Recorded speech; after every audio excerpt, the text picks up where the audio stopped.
Assalamualaikum warahmatullahi wabarakatuh. Halo Ibu Bapak, apa kabar semuanya? Salam dan bahagia. Mudah-mudahan Bapak Ibu senantiasa diberikan kesehatan oleh Allah Subhanahu wa Ta'ala. Ibu Bapak, selamat bertemu kembali dengan channel Media Edukasi dan Dakwah, sebuah channel yang menyajikan tentang tips, trik, tutorial, dan informasi tentang pendidikan. Ibu Bapak, pada kesempatan video kali ini saya ingin berbagi dengan Ibu Bapak sekalian, yaitu video dengan judul pentingnya melakukan refleksi pembelajaran. Silakan simak dan tonton video ini, dan jika video ini bermanfaat untuk Ibu Bapak sekalian, mohon dukungannya dengan cara menekan tombol subscribe, like, share, dan komen. Tidak lupa juga mengucapkan ribuan terima kasih pada subscriber dan para penonton setia dari channel Media Edukasi dan Dakwah. Teriring doa, mudah-mudahan Ibu Bapak senantiasa dimurahkan rezekinya oleh Allah Subhanahu wa Ta'ala.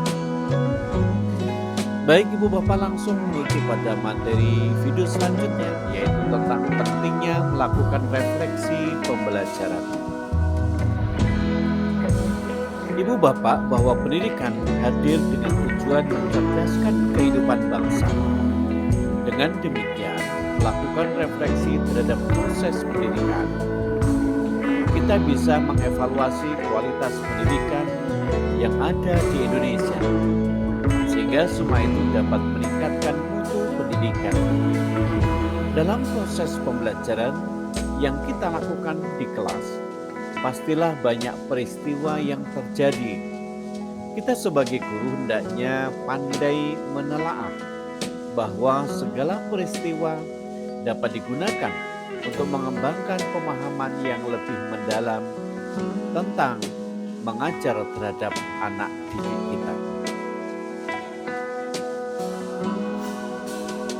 Hanya saja kita sering gagal menggunakan peristiwa yang terjadi tersebut untuk merefleksi yang sudah terjadi atau memetik hikmah dari suatu peristiwa itu sebagai suatu pembelajaran.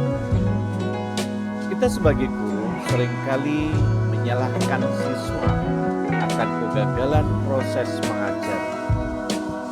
Misalnya menuduh siswa malas, kemampuan siswa dalam menghadapi materi pelajaran sangatlah rendah, dan lain sebagainya.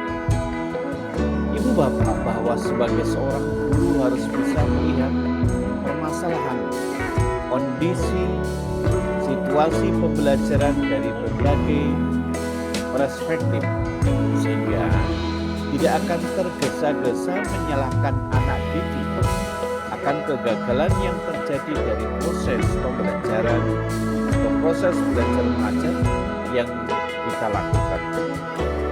Untuk itu, salah satu karakter yang harus dimiliki seorang guru adalah refleksi presentasi.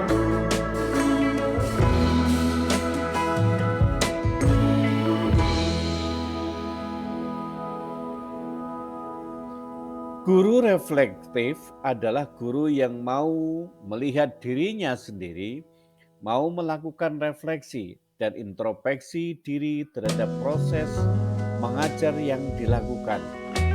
Melalui refleksi, seorang guru akan terpacu untuk meningkatkan kualitas diri serta menguatkan kolaborasi sehingga menjadi upaya perbaikan yang berkesinambungan. Menjadi guru yang reflektif menurut Umar adalah terus berkaca terhadap apa yang telah dilakukan, terus berpikir apa yang telah dilakukan dan mengapa melakukan hal tertentu.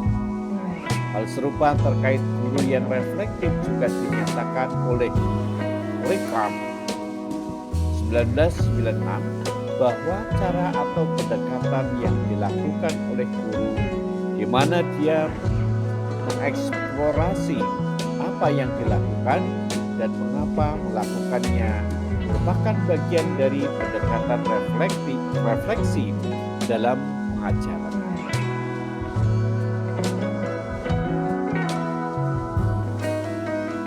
Ibu Bapak, bahwa guru mengemban tugas untuk mencerdaskan generasi bangsa.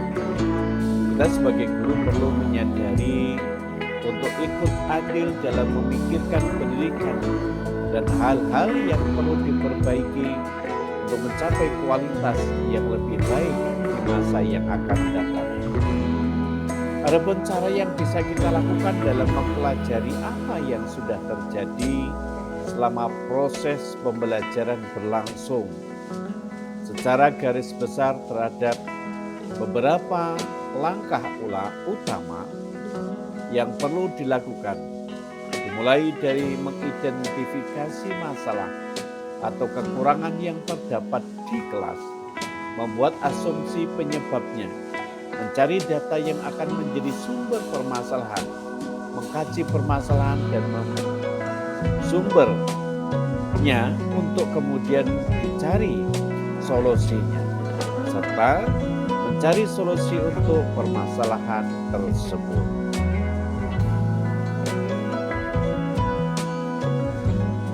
Ibu bapak, bahwa setelah melakukan refleksi dalam kegiatan belajar mengajar sebagai upaya peningkatan kualitas pendidikan, banyak sekali manfaat dari kegiatan tersebut.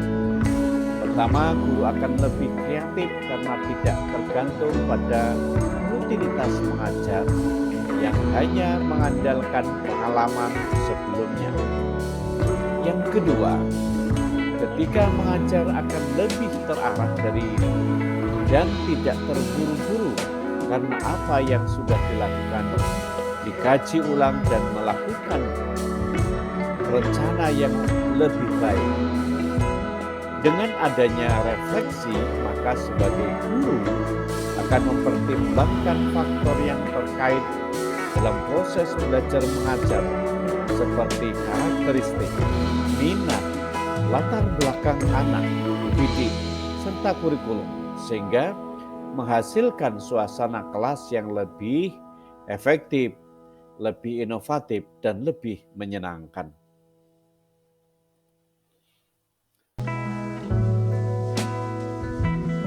Refleksi pembelajaran dalam upaya meningkatkan kualitas pendidikan hendaknya dilakukan dalam setiap kegiatan belajar mengajar. Maka dari itu, untuk melakukan refleksi tersebut, kita perlu berkolaborasi dengan teman sejawat, sehingga refleksi yang dilakukan akan lebih mudah untuk menyelesaikan permasalahan yang dihadapinya dan berbagai inovasi dan mengedepankan solusi terbaik dalam menyelesaikan permasalahan tersebut.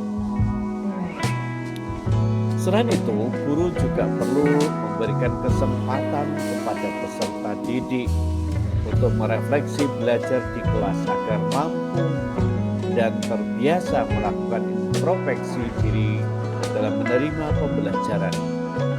Dengan demikian, peserta didik mengetahui kekurangan atau kelemahannya sehingga bisa diperbaiki dengan cara bekerja sama dengan guru.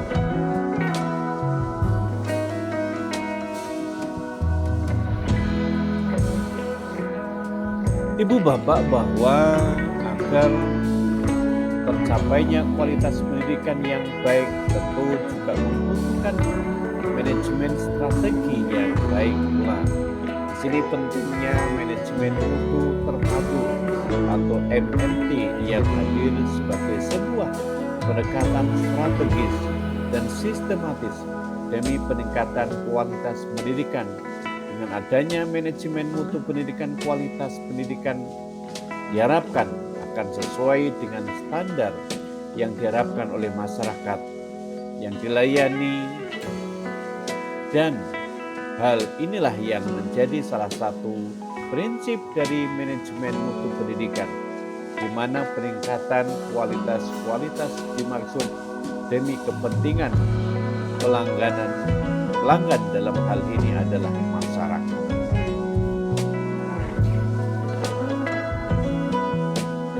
Ibu bapak, bahwa dalam perkembangan konsep manajemen pendidikan sebenarnya tidak hanya meningkatkan kualitas suatu pendidikan agar lebih baik dari waktu sebelumnya,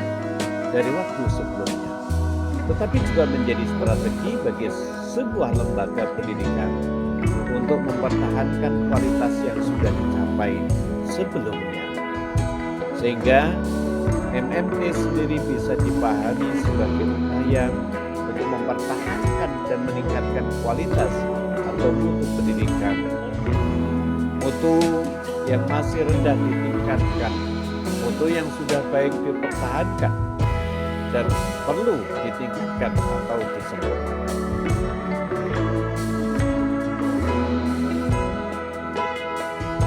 Mengingat pentingnya fungsi atau tujuan MMT ini sangat penting dalam bidang pendidikan, perlu adanya kesadaran di masing-masing pihak, terutama pada pihak pelaksanaan itu sendiri. Dalam hal ini adalah guru. Jasuri 2014 dalam upaya meningkatkan mutu pendidikan dapat menerapkan konsep Total Quality Management atau TQM yang memiliki 4 elemen yang dikenal dengan latihan PDCA, yakni perencanaan perbaikan, pelaksanaan perencanaan, pemeriksaan hasil D, dan tindak penyesuaian adalah A. Perencanaan perbaikan disusun secara sistematis dan disertai dengan tujuan yang akan dicapai. Setelah merencanakan dibuat, maka langkah selanjutnya pelaksanaan. Dalam proses pelaksanaan tetap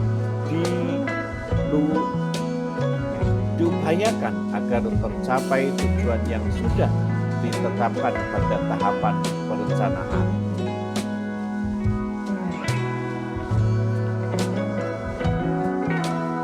Ibu bapak, bahwa setelah pelaksanaan kita akan periksa atau kita mengecek apakah sesuai dengan apa yang sudah dirancang pada saat awal, yakni pada saat perencanaan.